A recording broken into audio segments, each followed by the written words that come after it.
no levantar mucho la voz. Del tema de enfermedad metabólica ya nosotros hemos conversado en temas anteriores. Recuerden que el tema de autosómico recesivo, que fue la última clase que yo les di, hablamos de enfermedades autosómicas dominantes y recesivas, mencionamos algunas enfermedades que tienen herencia autosómica recesiva, pero forman parte de las enfermedades metabólicas. ¿Alguien recuerda cuáles son? El hipotiroidismo congénito, esa es una. ¿Y qué otra? Hiperplasia suprarrenal.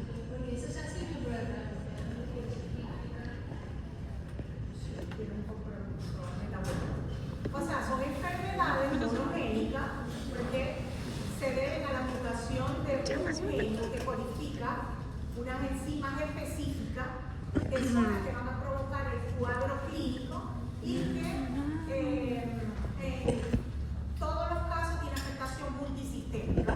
Y ya van a ver por qué. Porque es que las enzimas que están involucradas tienen que ver con el metabolismo en múltiples órganos y la síntesis de determinadas proteínas que tienen que ver con tejido de sostén, de soporte, como hueso, cartílago, piel, mucosa.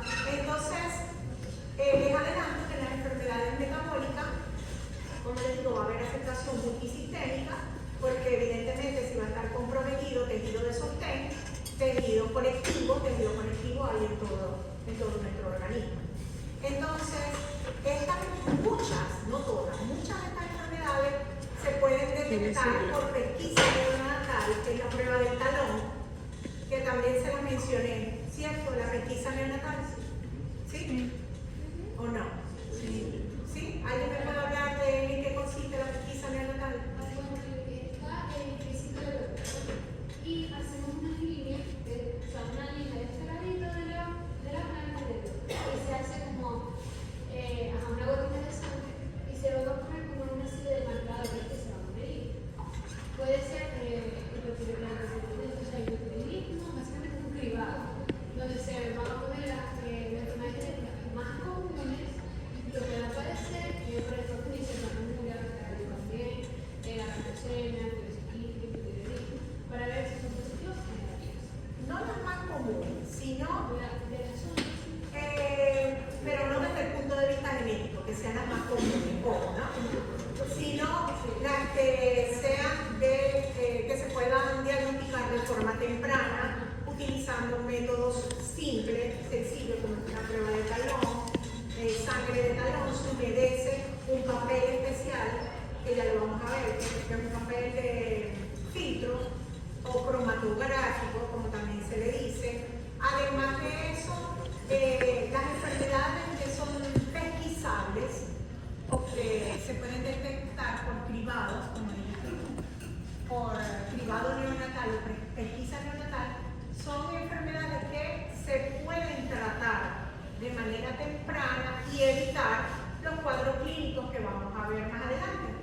Uno de esos es el hipotiroidismo congénito. Vamos a ver la mucopolisacaridosis dentro de las autosómicas recesivas. Yo les hablé de una en particular. ¿Recuerdan cuál es? El síndrome de Morphy, que es una mucopolisacaridosis. Exacto.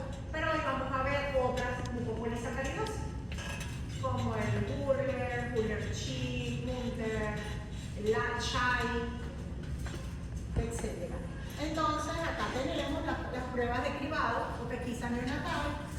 Son métodos simples, son económicas, son fáciles de tomar la muestra, porque es un pinchazo en el talón con una simple lanceta y se humedece el papelito, papel filtro o cromatográfico con unas gotitas de sangre. No puede ser en exceso que se desborde, porque en ese papel van a ver un círculo y la muestra debe entrar justo en ese círculo.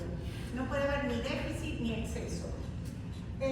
Son pruebas de alta sensibilidad y especificidad, permite la recuperación del niño los primeros días o meses de vida, permite, una vez que se confirme el diagnóstico, inmediatamente se instaura el tratamiento. Por eso forma las pruebas de pesquisa neonatal.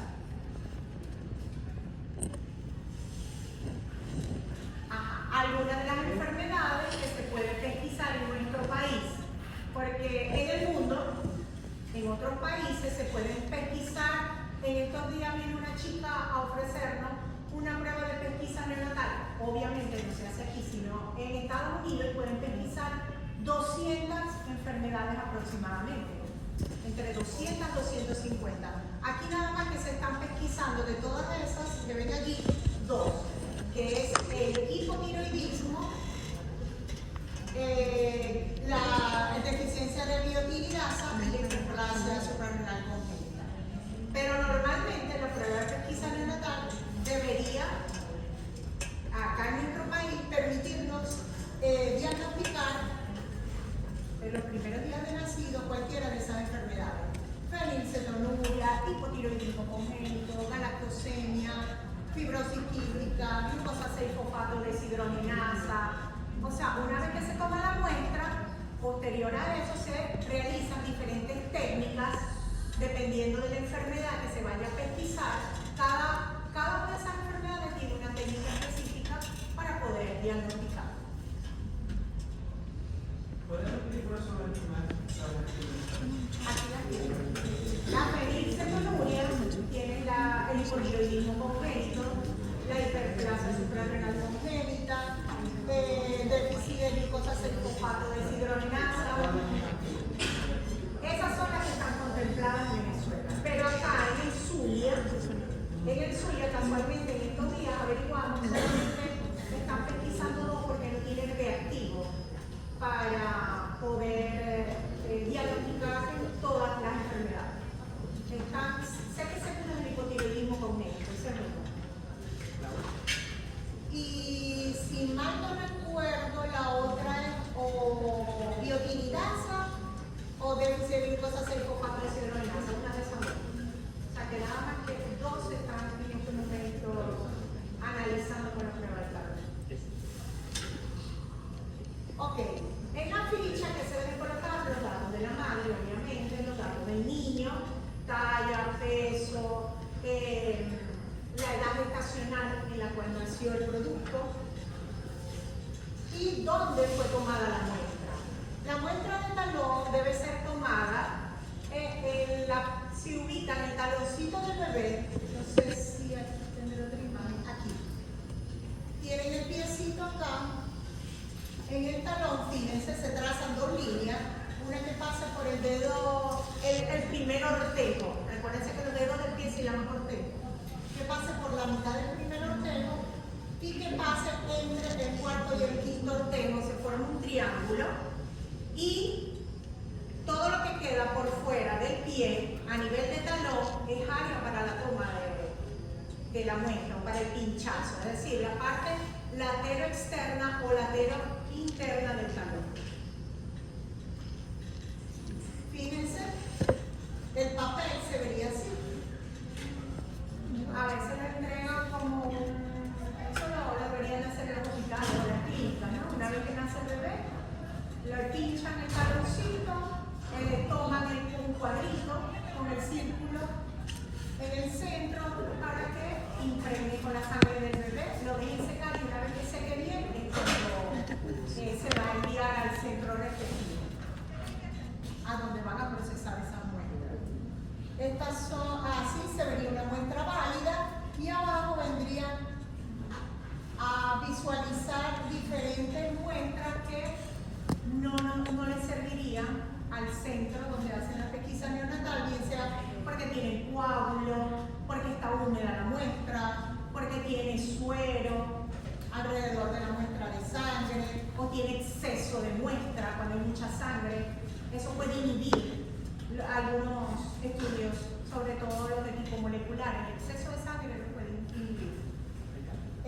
O que la muestra sea insuficiente, que lo que hay colocado es una mínima gotica y no se puede realizar todas las pruebas que se deberían de pesquisar acá en el país.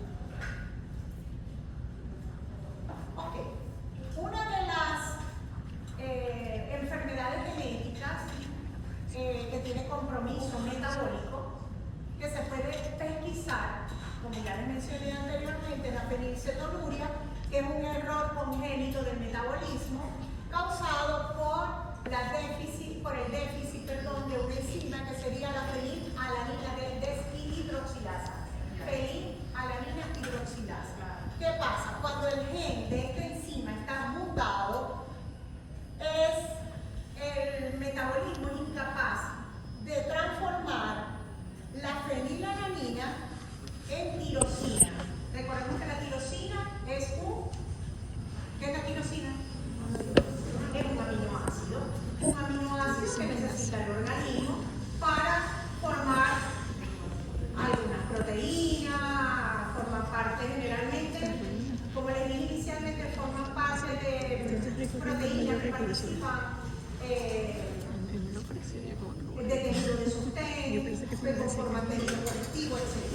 Entonces, la fenilcetonuria, hay carencia de la enzima fenilalanina hidroxilasa.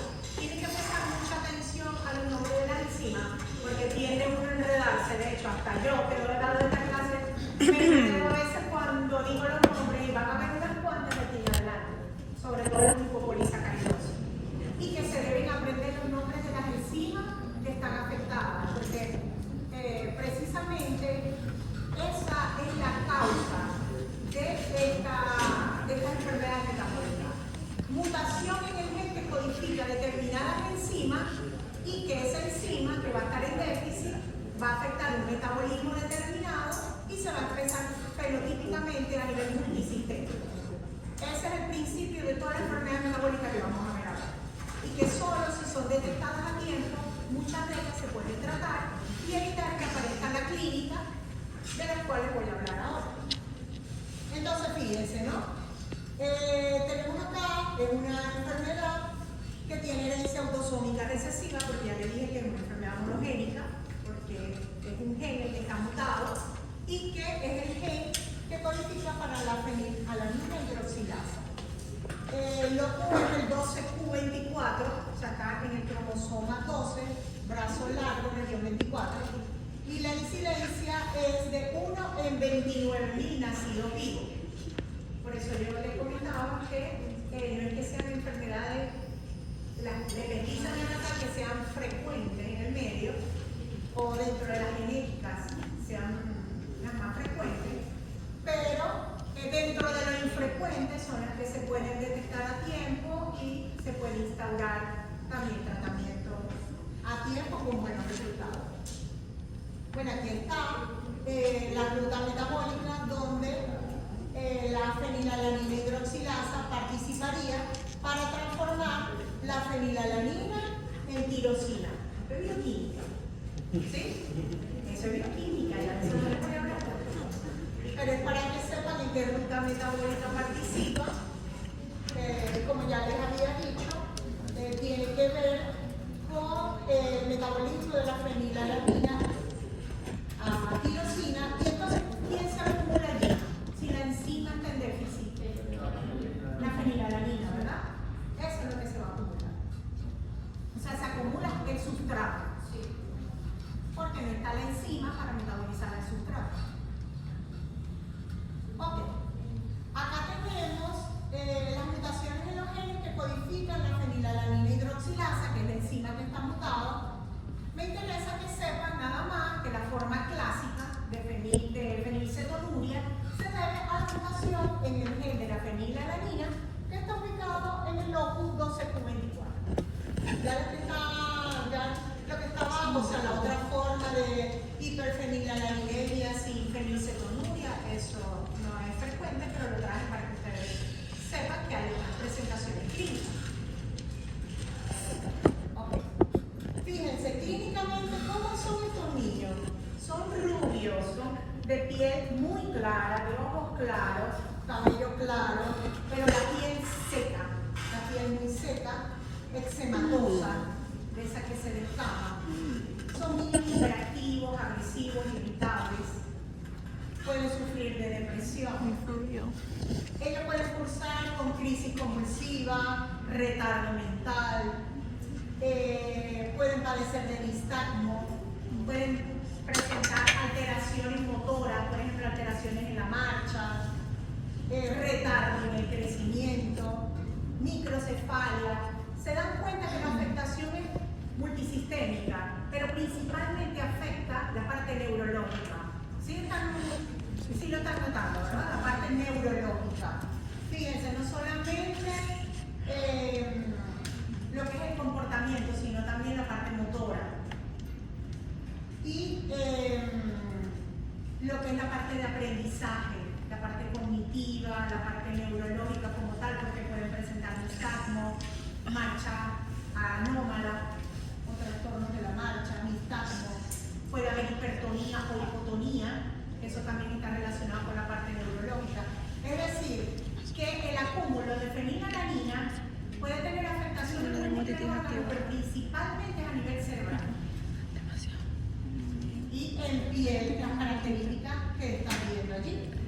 Un niño completamente blanquito, con cabello claro y ojos claros. Ok, fíjense, la mayoría de estas enfermedades, de los primeros meses de nacido, ellos no muestran manifestaciones clínicas de la enfermedad, porque recuerden que estas enfermedades o estos fenotipos clínicos aparecen producto del acúmulo del sustrato a lo largo del tiempo. Es decir, que si no se toman acciones o se instaura, se diagnostica y se instaura tratamiento a edades tempranas, en este caso, la fenilalanina o el sustrato se va a acumular y va a provocar manifestaciones en múltiples órganos, empezando por el cerebro, principalmente el cerebro. Entonces, ellos nacen, casi nunca muestran anormalidad, pueden presentar vómito, irritabilidad en el 30% de los casos, el olor. Los niños que sufren de fenilcetonuria tienen un olor como entre moho y orina. Son niños como si fueran sudados, niños que no se han bañado, pero es producto del acúmulo de la fenilalanina. Y da un mal aliento que Sobre todo en piel. Recuerden que estas enzimas se acumulan en piel, en alimentos, en mucosa, en partes óseas. ¿Dónde compraste esa mujer? Ellos tienden a presentar, como les dije, dermatitis eczematosa, puede tener ataques convulsivos, nistagmos, trastornos de la marcha. A partir de los 9 meses se comienzan a ver los trastornos ya de la marcha, porque son niños que no se sientan a la edad que corresponde, no caminan a la edad que corresponde o no gatean en el momento que corresponde. O sea que su desarrollo motor se comienza a ver afectado. Ya ahí, ya los primeros meses de vida es cuando comenzamos a valorar la parte motora con más claridad. Es cuando ya ellos dan sus primeros pasos antes del año de edad para caminar. Bueno, dentro de los signos neurológicos tenemos la espasticidad, hiperreflexia, crisis convulsiva, disminución en el volumen del encéfalo por pérdida de fibra mielinizada. ¿Por qué? Porque sabemos que estas enzimas forman parte del tejido conectivo, incluso a nivel cerebral. Entonces, ¿qué pasa? Va a haber poco crecimiento del encéfalo a expensas del tejido conectivo.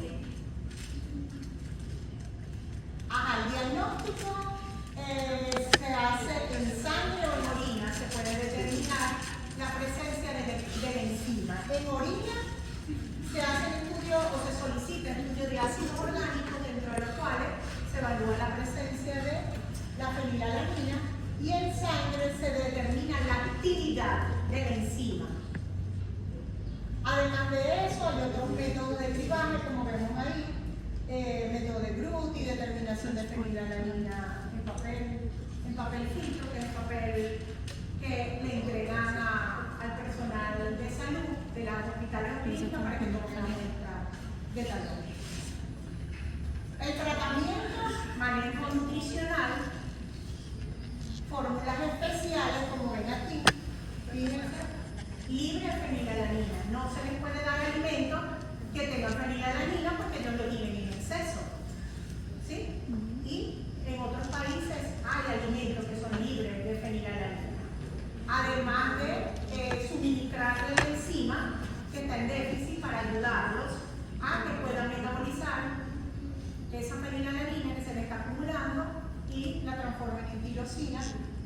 sea, la clínica per se ayuda con la parte, lo que es el manejo nutricional. Como me dijeron por acá, el hipotiroidismo, yo les hablé de hipotiroidismo en la clase de enfermedad autosómica recesiva. ¿Quién recuerda que dije el hipotiroidismo? Pues ese día ya estaban cansados, se estaban durmiendo. No, como no. Pero bueno, no me vinieron muy participativos. La clase pasada estaba súper participativo.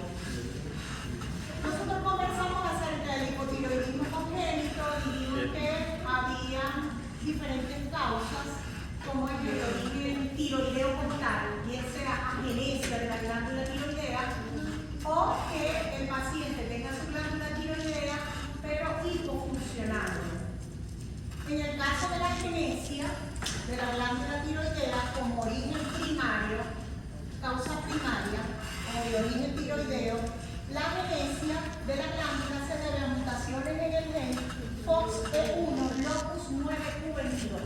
Esa es la causa más frecuente del hipotiroidismo congénito, seguido por la ectopía y luego la hipoplasia. La ectopía y la hipoplasia se deben a mutaciones en el gen PAX8, locus 2q13, q14. Tienen que aprenderse el nombre del gen y el locus. Ya. Lo he repetido varias veces. Hagan una tablita, es mi recomendación. Una tablita. Enfermedades metabólicas. Coloquen el gen que está mutado. Recuerden que todas son monogénicas. Por lo tanto, todas ellas tienen un patrón de herencia mendeliana. Ojo, tienen que saber cuáles heredan con carácter autosómica dominante, autosómica recesiva o ligadas al X. Y el locus donde está ubicado el gen mutado. ¿Sí? ¿Estamos claros? Pregunta de examen. Este tema lo dio la profesora Jenny en el grupo pasado y les puso un tremendo cuadro. Y por aquí hay un compañero que lo vi entrar hace rato que él les puede dar fe. Iván, ¿dónde está Iván? Pero como estaba en la clase de esto, se lo va a poner el cuadro, ¿verdad? Como estoy dando la clase, no le pongo el cuadro, no se lo puedo poner de otra manera, se lo puedo preguntar de otra forma. Pero ya se lo estoy diciendo. ¿Es como Iván? Él lo sabe. La forma como se lo pregunte, eso pero hagan una tabla, hagan un cuadro de enfermedad metabólica, gen afectado, que enzima codifica, tipo de mutación, locus. ¿Ok? Y en segundo lugar tenemos las causas centrales, periféricas y transitorias o idiopáticas. Las más importantes son las de origen tiroideo, por agenesia o ectopía. Ya les dije cuáles eran los genes que podían estar mutados dependiendo del caso, ¿ok? Y el locus. ¿Estamos claros? Este cuadrito también necesito que se lo aprendan y que hagan lo mismo. No, en este cuadro es lo mismo de lo que les presenté en la diapositiva anterior, pero es para explicarles en genética la base de datos conocida a nivel internacional y que está actualizada a cada segundo, porque a cada segundo Cacho el miércoles. entra una información nueva, una actualización de X enfermedad o alguna enfermedad nueva que se haya diagnosticado en genética. Esta es la página que pueden consultar o bien si quieren información veraz acerca de algún fenómeno clínico. Y que tenemos acá, fíjense, el gen FOXP1 que les mencioné anteriormente, Sí, se ve mucho, ¿no? relacionado con la agenesia de la glándula tiroidea, el PAX8 relacionado con ectopía, ¿sí? O con hipoplasia de la glándula, y aquí hay otros genes, LKX2.5, 2.1. Ajá, fíjense los niños cuando no son diagnosticados a tiempo. Fíjense la clínica que presenta. Y vamos a ver que en las enfermedades metabólicas, que vamos a ver más adelante, que les voy a mostrar, tienen muchas características en común. estas enfermedades metabólicas. Obviamente, hay signos y síntomas que van a ser característicos de uno u otro, pero hay otras que son, como por ejemplo, fíjense, talla baja, son niños de talla baja. En el caso del hipotiroidismo, ellos tienden a ser hipotérmicos, o sea, manos frías, las manos frías, el llanto es anormal, son hipotónicos, tienen hipotonía de la lengua, que algunos llaman macroglossia, pero no es que tenga la lengua grande, sino que la lengua, como es músculo, también sufre de hipotonía y protruye. Entonces, en algunos libros aparece como macroglossia, y no es macroglossia, sino que es hipotonía de la lengua. Por supuesto, al estar hipotónicos pueden experimentar diátesis de los músculos rectos anterior, y al haber diátesis pueden aparecer hernias, ¿verdad? Una cosa lleva a la otra por la hipotonía. Falta de crecimiento, constipación, letargia, son niños somnolientos, tienen poco reflejo de succión, o sea, les cuesta alimentarse a los niños pequeños. Y no ganan peso fácilmente por lo mismo que les cuesta alimentarse. Ok, ¿qué estudios se les solicita a estos niños? Si por pesquisa neonatal, o nunca se le hicieron, o nunca reportaron nada, porque sencillamente no llamaron para reportar porque no sabíamos que ellos no tenían los reactivos, como les comenté al principio de la clase, que nos enteramos hace una semana que les faltaban reactivos para montar como 4 pruebas que son de pesquisa obligatorias en el país. Y nunca nos enteramos y pensamos que el niño nació normal, sin ningún problema. Pero por clínica, a medida que va pasando el tiempo, vamos notando con un buen ojo clínico que hay problemas como los que les comenté anteriormente, son niños hipotónicos, somnolientos, que casi no succionan del pecho de la mamá o del biberón. Se les pide perfil tiroideo, TSH, T3, T4 libre, un ecograma tiroideo, a ver si está presente la tiroides o no, porque ya vimos que es la principal causa, ¿no? La anesia de la glándula. Y el tratamiento en este caso es levotirosina, darle la enzima a la dosis correspondiente con la edad gestacional y se acabó el problema. Y así es con muchas de las enfermedades metabólicas. ¿Qué? ¿La levotirosina? No, porque son dosis bajas. Dosis bajas. Ojo, todos los medicamentos, sí, eso es de por vida. Todos los medicamentos, pues si es por la agenesia de tiroides, tienen que darle hormona tiroidea. Es como el que sufre de diabetes tipo 1. Tiene el páncreas, pero no funciona. Le tiene que poner la insulina exógena de por vida. Así es en este caso. Pero fíjense el tratamiento. La enzima que está en déficit o que no se está produciendo y se evita todo esto de lo que hablamos. Ok, la mucopolisacaridosis. ¿Alguien se acuerda de la mucopolisacaridosis? ¿Alguien me puede hablar de lo que son las mucopolisacaridosis? Déjame prestar la atención en la clase, porque son amigos recesivos. ¿Están seguros que quieren que le adelantemos el examen? Están a tiempo de decir que no. ¿Ah? Adelántelo. Adelántelo. Yo no quiero. Ya no. Pero para hoy no me leyeron nada. Yo sé que están en la recta final, pero me interesa que den un último esfuercito, porque no quiero que bajen las notas, sino que quiero que también suban las notas. Y los que no hayan aprobado, aprueben y ya puedan avanzar. Esa es la idea, ayudarlos para que continúen, para que avancen. Tengo una duda con respecto a los exámenes. ¿Todos los exámenes valen lo mismo o uno vale 30? Este último examen vale 40%. Los dos primeros, 30-30, y este último 40%. Por eso me No lo interesa muevan, que ustedes no estén lo bien muevan. preparados. No lo muevas. Y como lo estoy tanteando, les estoy preguntando, ¿están seguros que quieren que le adelantemos el examen? No, Bueno, no. recuerden que este examen vale 40%. No, amiga.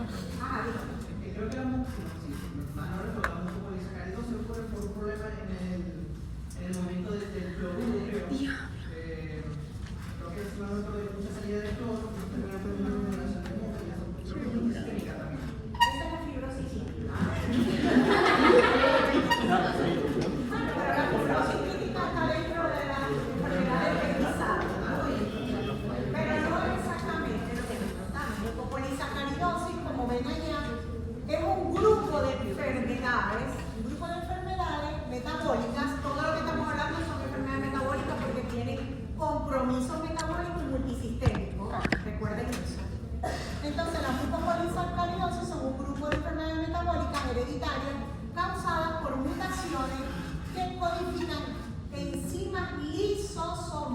Recuerden que dentro de las células eucariotas hay unos organelos conocidos como lisosomas.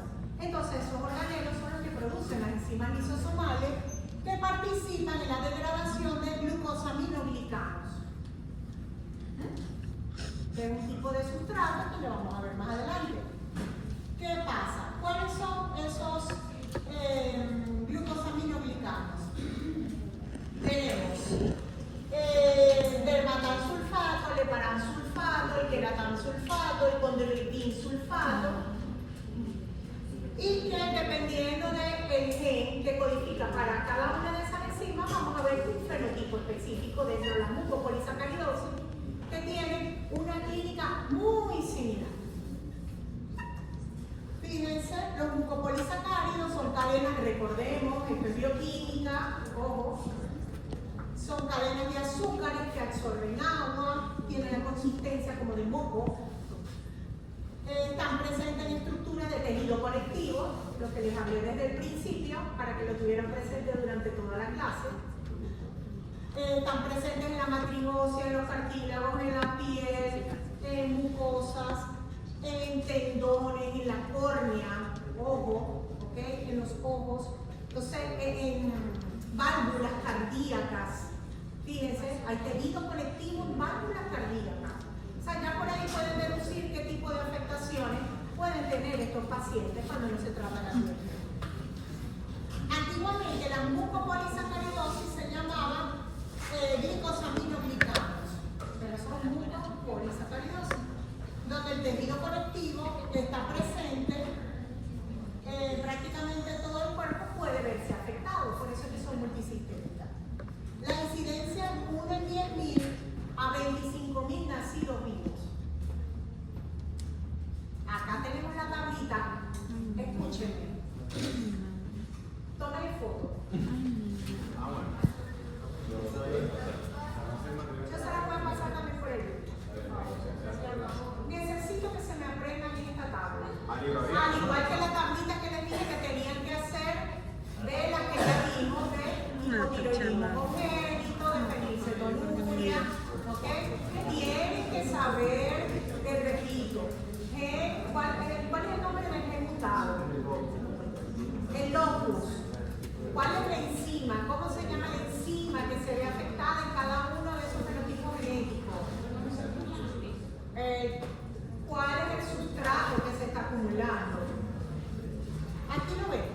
Entonces, hay 10 tipos de mucopolisacaridosis, como ven acá. Aunque aquí dice 7 en números romanos, son 10. ¿Por qué? Porque tenemos 4 tipos de San Filipo y 2 tipos de Morquio. Entonces, como ven acá, tenemos el fenotipo Hurler-Chi y Chi.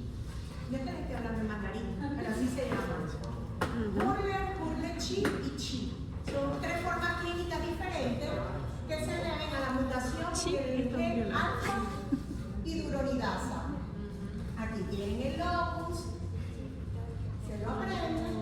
Fíjense cuál es el glucosamino glicano que está afectado.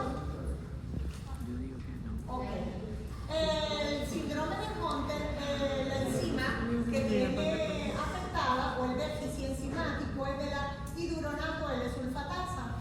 Fíjense, de todas estas enfermedades de las que les estoy mencionando, todas tienen herencia autosómica recesiva. Pregunta del examen. Todas, excepto una. Todas las mucopolisacaridosis tienen herencia autosómica recesiva, excepto la enfermedad de Hunter. Hunter, no se vayan a confundir con Hurler, ¿ok? Hunter, que tiene un patrón de herencia ligada a la X recesiva. ¿Estamos claros? Aquí tenemos, en el caso de San Filipo, que se clasifica en A, B, C y D. En el caso de la A, lo que va a variar clínicamente, vamos a ver más adelante que son muy parecidos, solo uno que otro signo llamativo, ya eso es más para el genetista clínico, que agudizando bien el ojo puede solicitar determinadas enzimas y por la enzima que está en déficit es que vamos a hacer el diagnóstico. Va a seguir diciendo síndrome de San Filipo, pero le vamos a colocar el apellido A, B, C o D dependiendo de la enzima que esté en déficit. Si es el heparan-N-sulfatasa, si es el alfa-N-acetilglucosaminidasa, que es el caso de la San Filipo B, o si es el acetil-CoA-alfa-glucosamina, en el caso de la C, o N-acetilglucosamina sulfatasa en el caso de la D. En el caso de la C puede estar en déficit cualquiera, en el caso de la A, B, C y D puede estar en déficit cualquiera de estas y producir el mismo o fenotipo clínico muy parecido que ya lo vamos a ver. En el caso del morquio hay A y B nada más. En el caso de la galactosa 6 sulfatasa, la que está en déficit, y en el caso de la B, es la beta-galactosidasa. Y aquí aparecen los locus. ¿Okay? Aquí aparece el locus de el caso del morquio. Y el maritoxlami es otro fenotipo genético donde la enzima que está en déficit es la N-acetil-galactosamina 4-sulfatasa. Y por último, SLAI, la enzima que está en déficit es la beta-glucuronidasa. Y los locos que están aquí, ustedes se lo van a aprender, no se los voy a decir porque ustedes ya les dije que poner fotos, se los voy a pasar por teléfono para que se lo aprendan. Lamentablemente ahí no pueden improvisar, hay que aprendérselo, porque los genes tienen su nombre y los glossis también tienen su explicación específica, es algo que no podemos inventar. Pero lo tenemos que aprender de memoria, que era como no. ¿Pueden sacar por aquí? No, porque es una tabla periódica. Parece que no es. Ajá. Nita. Voy a pasarle algunas diapos clave, no todas las diapos clave, porque clínica eso lo puede conseguir en cualquier libro. No se le va a poner la clínica de biología concreto. Yo lo que expliqué eso en la clase autosómica recesiva. Si le tomaron fotos o lo leyeron por ahí, es lo mismo, no dije nada distinto. Solo que estaba incluido dentro del grupo de la enfermedad metabólica y que tiene herencia autosómica recesiva. Cuando les di la clase de autosómica recesiva no les hablé de todo este pocotón de enfermedades, porque todavía estuviéramos aquí desde hace 15 días hablando de esas enfermedades por lo largo. Entonces se las traje hoy para no saturarlos más de lo que ya estaba. Entonces vamos a hablar de la mucopolisacaridosis tipo 1, que es el Purler, donde el déficit enzimático es la alfa-R hidroronidasa. Ellos, como les dije, la mucopolisacaridosis tipo 1 tiene 3 presentaciones clínicas: Purler, Purler-Chi y Chi. Una es más agresiva que la otra. Por ejemplo, la Purler es la forma severa de la mucopolisacaridosis tipo 1, con afectación multisistémica, y se dice que la expectativa de vida es más o menos 10 años. Todo esto si no se tratan a tiempo. La Purler-Chi, el progreso es más lento, se comienza a ver la clínica, como dice ahí, entre los 3 y 8 años de edad, ya en etapa entre preescolar y escolar. La expectativa de vida ya es el doble, 20 años. Y mueren generalmente por fallo cardíaco o respiratorio. En el caso del Chi, es menos severa, el diagnóstico ya se hace en la adolescencia, y la expectativa de vida es más o menos 30 años, donde mueren por problemas cardíacos principalmente. Ya sabemos entonces cuál es la enzima que está en déficit y fíjense los diferentes aparatos y sistemas que pueden afectar. Y ya lo sabemos, ¿verdad? Ya sabemos por qué. Aquí está tejido respiratorio, conectivo, cardiovascular, gastrointestinal, muscular, neurológico, esquelético. ¿Por qué? ¿Por qué multisistémico? Todo eso tiene respiración. Esa es una pregunta también del examen. ¿Por qué? No te escucharon. Pregunta del examen. ¿Sabe qué tiene problemas? Porque todos los diagnósticos Varias veces les he preguntado lo mismo para claros en lo que a mí me interesa que les quede este tema. Eso fue de AP. Eso fue muy fácil. La repetición, claro. ¿Qué habla Ignacio? No sé. Por ahí dice que estudiar en voz alta le ayuda también a reforzar el conocimiento. Esas son técnicas, eso que tú estás diciendo. Pero tú tienes ese problema. Repetir para reforzar. Y yo lo utilizo mucho en las clases. Para aclarar. Y repregunto, ¿tan claros entendieron o no? Porque yo sé que el nombre de los genes se les va a olvidar, los glosis se les va a olvidar en algún momento en el camino, pero me interesa que les quede lo más importante de la clase de hoy.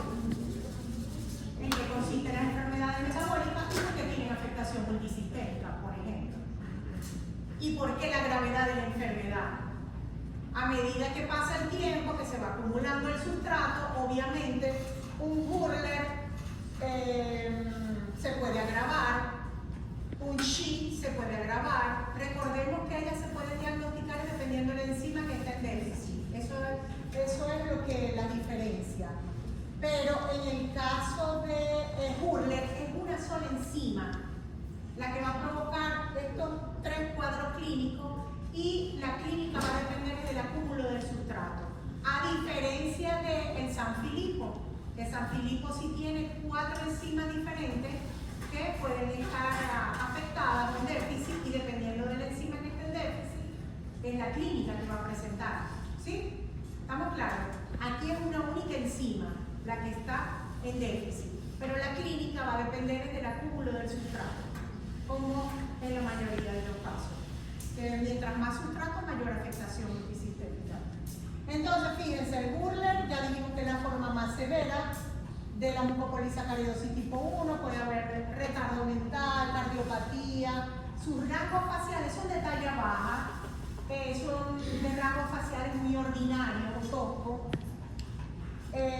pueden tener afectaciones óseas, opacidad corneal, hepatoesplenomegalia, enfermedades obstructivas de las vías respiratorias, y es por eso que muchos de ellos mueren por problemas respiratorios o cardíacos. En el Hurler SHI los problemas son menos agresivos, progresivos, paulatinos, los rasgos faciales son menos toscos, pueden presentar cardiopatía, opacidad corneal, rigidez articular. Y en el SHI, en el caso del Hurler SHI, ellos intelectualmente son pacientes que no tienen compromiso de la inteligencia, pero en el Hurler sí puede haber retardo mental. Ya el Hurler SHI o SHI son niños o pacientes que tienen capacidades intelectuales normales o ligeramente disminuidas. Fíjense, en el caso de SHI, ellos pueden presentar deficiencia mental de leve o ser totalmente normal, macrocefalia, hirsutismo, compresión del nervio óptico y defecto de las válvulas aórticas. Eso lo pueden conseguir en los libros o en la página 1. Miren cómo son. Miren cómo son los rasgos faciales. Son de baja talla, el tronco se ve corto, múltiples deformidades óseas. De hecho, vamos a ver aquí ven, aquí está la placa, miren. ¿Cómo son las pastillas? Son muy curvas, más curvas de lo normal, igual que la clavícula. Entonces, lo que le da una forma característica al tórax, un tonelito bajito, se ve el tronco corto, la cara ordinaria, cejas gruesas. En el caso del Schiller, que pueden presentar hirsutismo. Fíjense la opacidad corneal que se puede ver en cualquiera de los 3 casos, principalmente en Hurler y en el SHI aparte. Miren las hernias, pueden presentar también hepatoesplenomegalia. Las articulaciones las tienen rígidas, sobre todo, como ven allí, las del hombro, las de la cadera y las rodillas, lo que le da el aspecto característico que ven acá, fíjense. Parece que tuvieran las rodillas semiflexionadas, ¿verdad? Y los hombros encogidos. Y es producto de la rigidez que tienen a nivel de esas articulaciones. Miren, aquí ven otro niño. Es el mismo niño, a los 10 meses, a los 12 meses, 22, 34 y 39 meses. Miren cómo va evolucionando clínicamente cuando no son tratados. Pero al nacer no se notaba, ¿cierto? Parece un niño totalmente normal. Porque es lo que le digo, a medida que se va acumulando el sustrato en diferentes órganos, entonces se va manifestando la clínica, se hace florida en los diferentes aparatos del sistema. Hunter es la mucopolisacaridosis 2, que es por déficit de la enzima hidronato L-sulfatasa. ¿Y qué tipo de herencia tiene esta mucopolisacaridosis? Es la Oh, perfecto. Ajá, tenemos el fenotipo. Les dije que se parecen, casi todas ellas se parecen, ¿verdad? Solo una que otra característica llamativa y que yo se las estaré diciendo. Fíjense, en el caso de Hunter, ellos fenotípicamente se comienzan a ver las alteraciones a nivel físico entre los 2 y 4 años de edad, cuando no tienen tratamiento. Pueden tener deterioro mental, neurológico, los rasgos faciales siguen siendo ordinarios, toscos, como se dice, como se debería decir. Irregularidades esqueléticas, ya vimos, tienen rigidez articulares, tienen deformidad ósea, obstrucción de las vías respiratorias, como vimos en el anterior, son de baja estatura, pueden presentar en este caso degeneración de la retina, no opacidad corneal, sino degeneración de la retina, lo que puede conllevar a ceguera, diarrea, hepatoesplenomegalia, pérdida de la audición. En cuanto a la mucopolisacaridosis que es el San Filipo, recordemos que tenemos 4 formas, que dependiendo de la enzima que esté en déficit, justo por eso podemos determinar o diagnosticar qué tipo de San Filipo es, si es A, B, C o D. No vamos a repetir el nombre de las enzimas porque ustedes me las van a decir el día del examen. Entonces, ¿cuál es el fenotipo del San Filipo? Vamos a hablar del fenotipo clínico en general, porque ya les dije que lo único que los diferencia es la enzima que está en déficit. Clínicamente, entre los 2 y 6 años de edad, fíjense eso, la mayoría se comienza a expresar fenotípicamente, las alteraciones se comienzan a evidenciar entre la edad preescolar y escolar. Fíjense aquí, 2 y 6 años. Pueden presentar retardo en el desarrollo psicomotor, hiperactividad, agresividad, también pueden presentar hirsutismo, como el caso del CHI, de la mucopolisacaridosis tipo 1, trastornos del sueño, hepatomegalia, afectación grave del sistema nervioso central y deterioro conductual. Tienen trastornos neurológicos y cognitivos. Y hasta psiquiátricos, porque suelen ser agresivos e hiperactivos. Eso con respecto a la clínica del San Filipo. Ya vieron que no es una clínica como que tan clara, ¿no? Distintiva del resto de la mucopolisacaridosis que hemos visto hasta ahora. El morquio, que sí lo vimos en la clase de autosómica recesiva, sí recuerdan, ¿verdad? Fíjense que clínicamente se parece a las que ya vimos anteriormente. Son de talla baja, las deformidades óseas, miren sus piernas, los brazos, las restricciones que tienen a nivel articular, la rigidez, la articulación de los hombros, de la rodilla, sí, que le da la sensación o la impresión a los que lo están mirando de que tuvieran las piernas semiflexionadas. La forma del tórax con las anomalías que tienen a nivel de las costillas. Ellos al nacer, fíjense esta niña, esa niña clínicamente se ve normal, ¿cierto? Mientras que hay otros que a medida que van creciendo ya se les va notando la escoliosis, también tienen problemas de desviación de columna, cifosis, deformidades articulares, que ya lo dijimos, hepatoesplenomegalia, a nivel cardíaco, regurgitación aórtico-mitral. ¿Por qué? Porque puede haber afectación de las válvulas cardíacas y en cualquiera de las mucopolisacaridosis que ya vimos puede presentarse la regurgitación. mitral o aórtica. Pueden presentar problemas oculares, auditivos. Los rasgos faciales son menos ordinarios, menos toscos que las que vimos anteriormente. Fíjense que no se ven las cejas tan gruesas como lo que vimos anteriormente. Ellos pueden presentar opacidad corneal, hipoplasia en el esmalte dental e inestabilidad atlantoaxial o mielopatía cervical. Aquí tenemos a algunos pacienticos con síndrome de Morquio. ¿Sí lo ven? Miden menos de 1 metro. Miren eso. Aquí podemos ver la cinta médica. Lo que me da ahí ese paciente. Esta paciente no te puedo decir exactamente la edad porque la saqué de un libro. No recuerdo la edad. Pero es joven, no es una niña. No es una niña, es joven. Tendrá cuando mucho 20 y tantos años. Y mide menos de un metro. Sí, porque fíjate que ella tiene sus mamas bien desarrolladas. Yo creo que está entre los 20 años. Y este niño debe estar como entre los 11 años, 10 años. Fíjense que ya van cambiando su forma física a medida que el sustrato se va acumulando. Aquí el malitoxilami, la enzima que está en déficit es la L-acetil, lactosamina 4-sulfatasa. ¿Entendieron?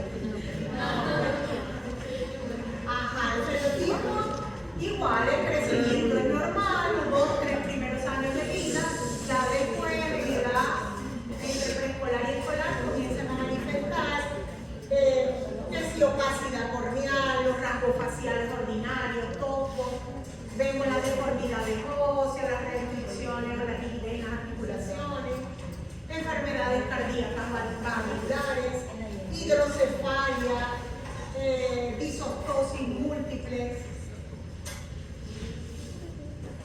Y por último, dentro de la mucopolisacaridosis tenemos el síndrome de Slime, que se debe a déficit de la enzima beta-glucuronidasa.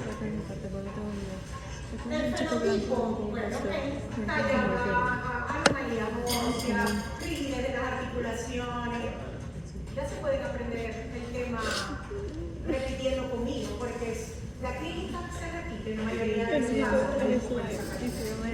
Opacidad corneal, disostosis. Y la inteligencia es normal. Ojo, la inteligencia es normal. No, ya les he ido diciendo que en cuáles no es normal la inteligencia. ¿Quién se acuerda?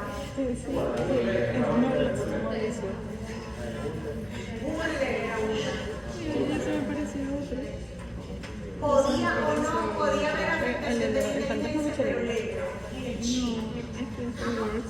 La mayoría tiene inteligencia superficiente intelectual normal. La mayoría.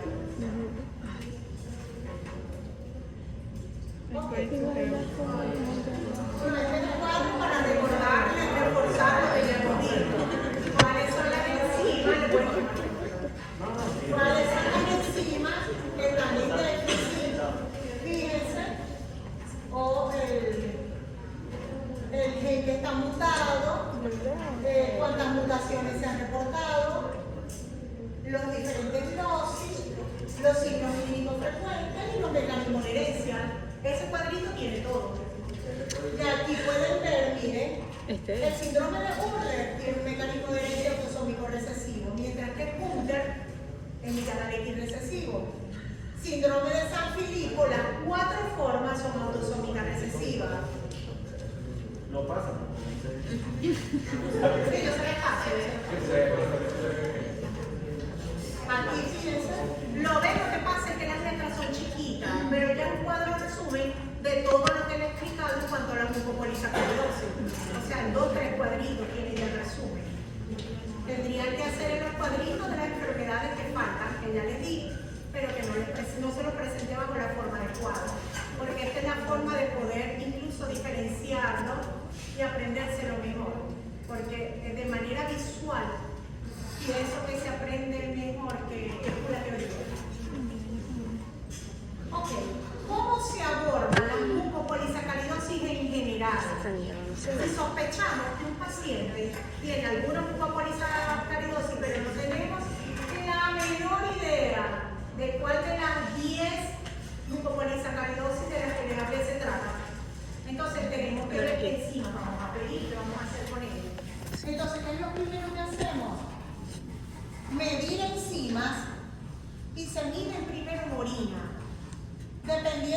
salga en orina, si salió normal, tenemos que pensar en otro diagnóstico diferencial.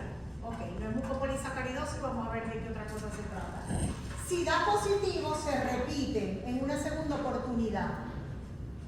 Y luego pedimos la determinación de la actividad enzimática de esa enzima que vimos que en orina no apareció o está en déficit. Entonces pedimos la actividad enzimática, que es con una muestra sanguínea, y que para eso se hace un cultivo de fibroblastos y de esa manera se mide la actividad enzimática de las que nosotros sospechemos. Hay paneles que los hacen completos de todas las enzimas que yo les mencioné en cuanto a los 10 fenotipos que les traje en esta clase de mucopolisacaridosis. Hay otros que no los miden como panel, sino que uno dice, quiero que me mida la actividad enzimática de tal enzima en particular, porque tengo mucha sospecha de que sea una enfermedad de labio, un morquio tipo A. Se me olvidó. Ajá. Entonces, después que se mida la actividad enzimática, en muchos de estos casos se puede hacer el diagnóstico molecular. Ya el diagnóstico molecular sería el definitivo. ¿Sí? Porque son enfermedades monogénicas, recuerden. Son enfermedades, todas estas son monogénicas. Entonces, el diagnóstico molecular sería el definitivo y que está disponible solo para algunas. Aunque en estos días nos visitaron ofreciéndonos secuenciación de todo el genoma. O sea, yo puedo tener un paciente con sospecha clínica de una enfermedad metabólica y le puedo mandar a secuenciar todo el genoma si el paciente lo quiere. O sencillamente de los exomas. ¿Qué son los exomas? ¿Alguien sabe? ¿Ha escuchado hablar de los exomas? Los exomas son nada más los exones de todos los genes de nuestro genoma, que obviamente los exones son los que codifican proteínas funcionales y nos interesa saber que en los exomas si hay algún exón en un gen en particular mutado y si es una enfermedad metabólica me va a salir. Está mutado el exón tal del gen de la L-U-duronidasa de la acetil tal. Ahí me lo van a decir, pero una prueba molecular me cuesta por $1,000. Pero quiero que sepan que sí existe. La prueba existe y está disponible. Solo que es costosa. Y no solamente se van a dar cuenta, hablando de enfermedades metabólicas, pues si está la mutación y el gen que codifica qué enzima, que me esté provocando ese fenotipo. Hay casos en los que no tenemos la menor idea, fuera de estas enfermedades metabólicas que les traje en clase, que no sabemos muy bien puede estar provocando el fenotipo y pedimos el estudio de exomas y allí ya nos ha pasado en genética, ya se ha solicitado y nos han reportado mutaciones en algún gen que no están escritos, no han estado descritos en el OMIN, que es la base de datos que yo les comenté, la que nos sirve de referencia a todos los genetistas. Y es por eso que constantemente esa base de datos se está actualizando, porque ahora con esas pruebas disponibles, donde podemos estudiar los exones de todos los genes de nuestro genoma, ya ahí no nos queda nada de la imaginación. Ya con ese estudio nos van a reportar dónde está la mutación o las mutaciones. Pueden ser varios. ¿Sí? Se llama exoma, para que lo sepan. Y cuando es todo el genoma completo, se dice que es secuenciación de todo el genoma. Eso incluye exones y ¿qué más? Exones, intrones, regiones no codificantes, flanqueantes, toda la estructura del gen la va a codificar. Ok. Opciones para tratar la mucopolisacaridosis. Tenemos trasplante de médula ósea disponible para la mucopolisacaridosis 1, 2 y 4.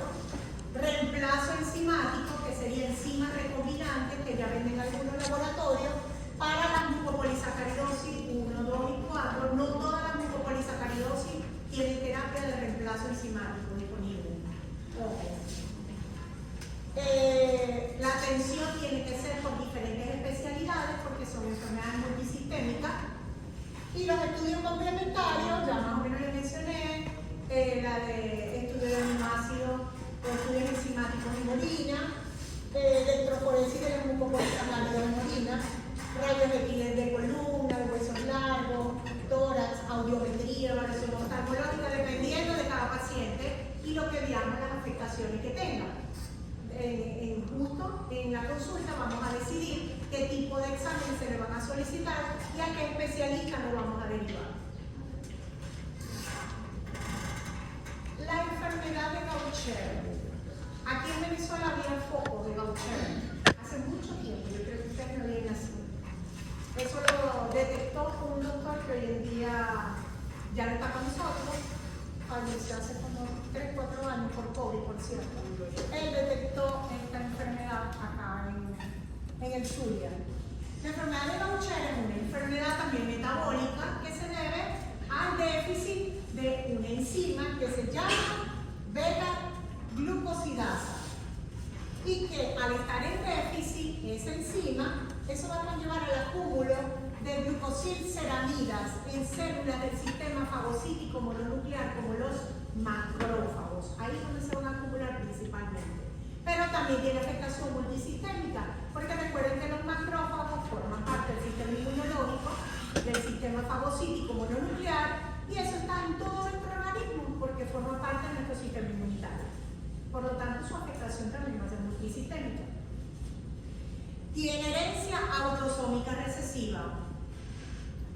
La fisiopatología es que la glucoceramida, que deriva principalmente de lo que es fagocitosis, leucocitos que mueren por apoptosis, degradación de membranas de eritrocitos, o sea que la glucoceramida es como ya el desecho de las células que van muriendo por envejecimiento. Esa glucosilceramida se acumula en los diferentes órganos y especialmente dentro de los macrófagos, y eso va a contribuir a la afectación. En este caso hay mucha afectación dependiendo del estadio en el que esté, neurológica y a nivel de vísceras como hígado y vaso. Fíjense, el gen que está afectado es el gen GBA, el locus 1Q21. Se han descrito más de 300 mutaciones, que por cierto en Caracas se hace el estudio molecular. Nosotros enviamos las muestras para allá. Ahí aparecen las mutaciones más frecuentes en nuestro medio, de las más de 300 que se han reportado. Como ven ahí, la N370S, la 84GG, la N444P. Acá en el Zulia, esas fueron las mutaciones más frecuentes. La IBS2+1. Aquí tenemos, fíjense, la enfermedad de Gaucher tipo 1. La tipo 1, vemos que el paciente tiene hepatoesplenomegalia, vemos a un niño con un abdomen globoso por la hepatoesplenomegalia que es indolora al principio. Es un niño que se mantiene cansado, con fatiga crónica, tiene anemia, puede tener pancitopenia, pero principalmente anemia. Son las células que más se afectan, los glóbulos rojos. Pueden presentar dolores óseos, fracturas espontáneas, fracturas patológicas y fenómenos hemorrágicos en el caso de que tengan trombocitopenia.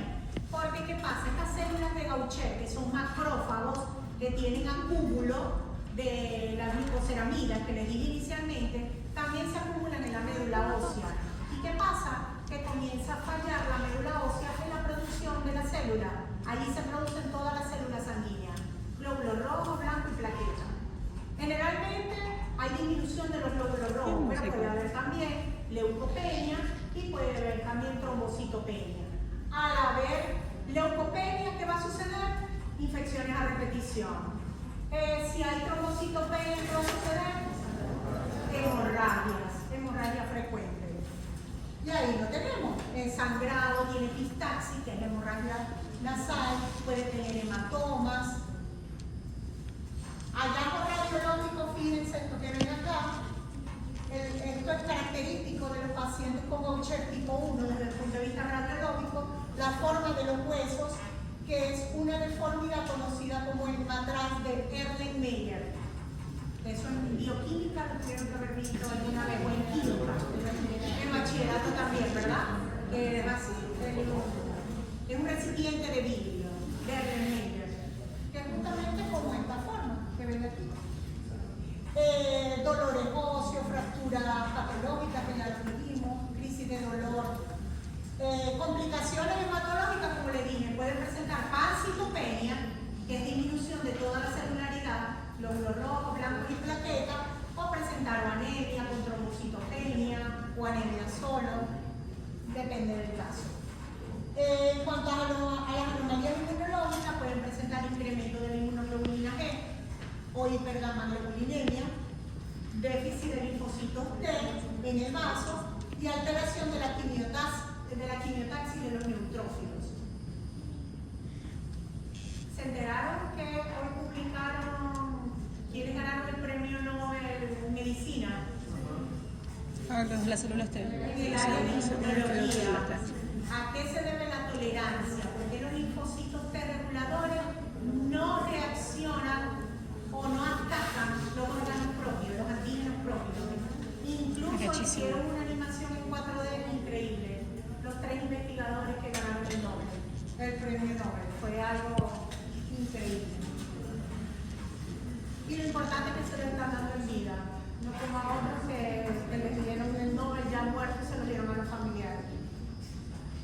Ya los inmunólogos que trabajan en investigación han ganado varios premios con sus trabajos de investigación relacionados con respuesta inmunitaria. Ok, entonces la enfermedad de Gaucher tipo 2. En este caso, la tipo 2, fíjense, hay un pulso rápido neurodegenerativo. La afectación es principalmente desde el punto de vista neurológico. Hay una neurodegeneración con afectación visceral extensa. Hay una hepatosplenomegalia muy llamativa y de evolución muy rápido. Fíjense que dentro de los 2 primeros años puede haber una evolución, pero increíblemente rápida. Al nacer puede que ellos solamente presenten uno que otro síntoma como hipertonía o nacer normales, pero los primeros meses presentar hipertonía, convulsión, estrabismo, las visceromegalias se comienzan a observar, retraso psicomotor, dificultad para deglutir, hepatosplenomegalia.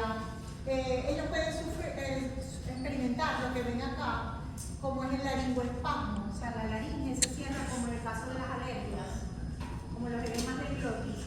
Ellos pueden experimentarlo a nivel de laringe y morir por eso. Y morir por eso, mueren asfixiados. Ajá. Y todo esto ya sabemos por qué, por el acúmulo del sustrato, que es la glucosilceramida, que afecta también la formación de la piel, de la epidermis, y provocar ictiosis, que es característico de pacientes con Gaucher tipo 2, la ictiosis, que se ve una piel gruesa. Fíjense, ellos pueden morir por aspiración o compromiso respiratorio.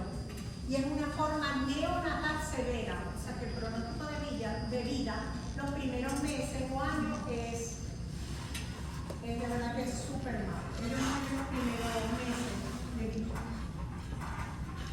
La enfermedad de Gaucher tipo 3 se puede presentar en la infancia o la niñez, que es menos agresiva que la anterior. El compromiso neurológico está, la afectación de las vísceras está, pero es menos agresivo porque allá el pulso es rápido, aquí es lento.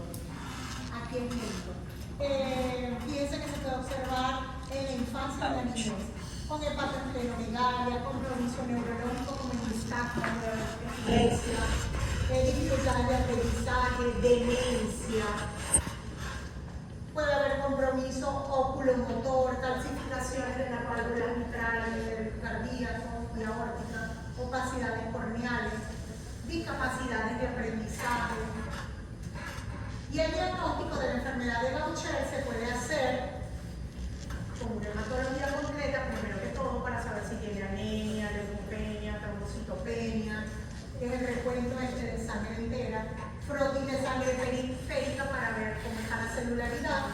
y médula ósea, que ahí se puede visualizar las células de Gaucher, que así se llaman, que son los macrófagos que tienen exceso de sustrato, que se infiltran en el cabello y se ve infiltrando la médula ósea.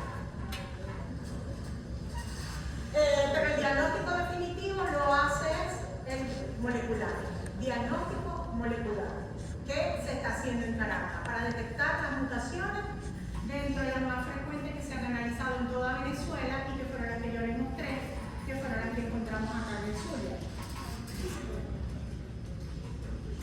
Okay, este es un aspirado de médula ósea y cómo se verían las células de Gaucher. ¿Cuáles son?